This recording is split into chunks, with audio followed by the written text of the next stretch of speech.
या व्हिडिओचे प्रायोजक आहेत Jai auto parts and services आणि financial partner Vardhaman furniture Vaijapur. Chhatrapati संभाजीनगरमध्ये अनेक मातब्बरांची मुलं खरं तर रिंगणात असल्याचं पाहायला मिळतं आहे। मात्र एक मोठी घडामोड घडली होती। ठाकरे गटातून भाजपमध्ये पक्षप्रवेश केलेल्या स्वर्गवासी आरेमाने यांच्या कुटुंबाला अखेर या निवडणुकीतून माघार घ्यावी लागलेली आहे। घायगाव गटातून त्यांनी आपला अपक्ष उमेदवारी अर्ज दाखल केलेला होता। भारतीय जनता पार्टीमध्ये खरं तर ते होते, मात्र महायुतीमध्ये ही जागा शिवसेनेला सुटल्यामुळे नाईलाजास्तव त्यांनी या निवडणुकीतून माघार घेतल्याचं आपल्याला पाहायला मिळतं। आणि या सगळ्याविषयी बोलण्यासाठी सचिन वाणी माझ्यासोबत आहेत। काय घडलं नेमकं आणि का तुम्ही निवडणुकीतून माघार घेतली आहे? मी पक्षाकडं म्हणजे भारतीय जनता पार्टी या पक्षाकडं तिकिटाची मागणी केलेली होती आणि ऐन वेळेवर असं झालं की युती झाली।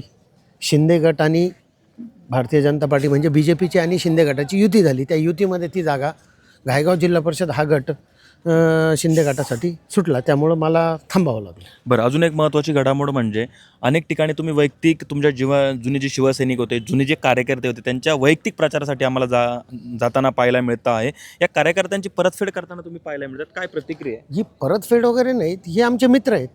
आम्ही मित्रासाठी जर फिरलो किंवा मग कोणाला विनंती केली तर त्याच्यात काही वावगं नसावं। पण हे जुने मशालीचे कार्यकर्ते आणि भाजपाचे तुमचे नवीन कार्यकर्ते सगळे एकत्र झाले, नवीन समीकरण तालुक्यात पाहायला नाही मिळतं। नाही, आता कसं आहे, मी तुम्हाला अगोदरच बोललो की ही युती जर झाली नसती तर तुम्हाला आणखी चित्र वेगळं बघायला मिळालं असतं।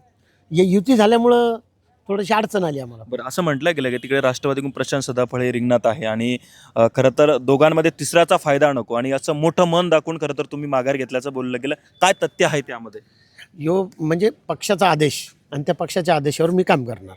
बरं, खरं तर मला अनेक ठिकाणी मी गावांमध्ये फिरलो, शिवसैनिकांना मी भेटलो, वाणी साहेबांच्या आठवणींना देखील प्रत्येक गावात जाऊन आम्ही उजाळा देण्याचा प्रयत्न केला। या सगळ्यामध्ये जुन्या शिवसैनिकांना कुठल्याही पक्षात असताना जे जुने शिवसैनिक हे त्यांच्या पाठीशी ठामपणे उभं राहताना आपल्याला पाहायला मिळतं आहे। काय या सगळ्याबद्दल सांगाल? कसं आहे की स्वर्गीय लोकनेते वाणी साहेब, आरेमाने साहेब यांनी पूर्ण आयुष्य हे सर्वसामान्य जनतेसाठी खर्ची केलेले आहेत, खर्ची घातलेले आहेत आणि लोक त्यांच्या नावावर त्यांना त्यांच्या परिवाराला पाठिंबा देण्यासाठी ते कोणत्याही पक्षाकडनं उभे असो ते त्यांच्यासाठी उभे असतात। हे लोकांचं प्रेम आहेत आणि जो वाणी साहेबांनी केलेले जे कामं आहेत त्या कामाची पावती म्हणून ते लोक आज वाणी साहेबांच्या परिवारासोबत उभे आहेत। शेवटचा प्रश्न, तुम्ही आज बोरसर गावामध्ये आला होतात, इकडे माजी आमदाराच्या मुलाविरुद्ध एका सर्वसामान्य कुटुंबातला पोरगं मैदानात आहे, कसं समीकरण सांगाल आणि कसं तुम्हाला या सगळ्याबद्दल काय वाटलं तुम्ही आज हे बघितल्यानंतर लोकांची? हे बघा, इथं कोण उभं आहे मला त्याच्याशी मतलब नाही। मी आमचे मित्र मनोज पाटील गायके असतील, अण्णा पवार असतील, अण्णा चौधरी असतील, हे माझे मित्र कंपनीत आणि ज्यावेळेस मी अडचणीत होतो त्यावेळेस हे सगळे लोक माझ्यासोबत उभे होते आणि जर त्यांच्या अडचणीच्या काळात मी जर त्यांच्यासोबत उभं नाहीये तर हे चुकीचं ठरेल। ते आज अडचणीत आहे आणि माझं काम आहे त्यांच्यासोबत उभं राहण्याचं।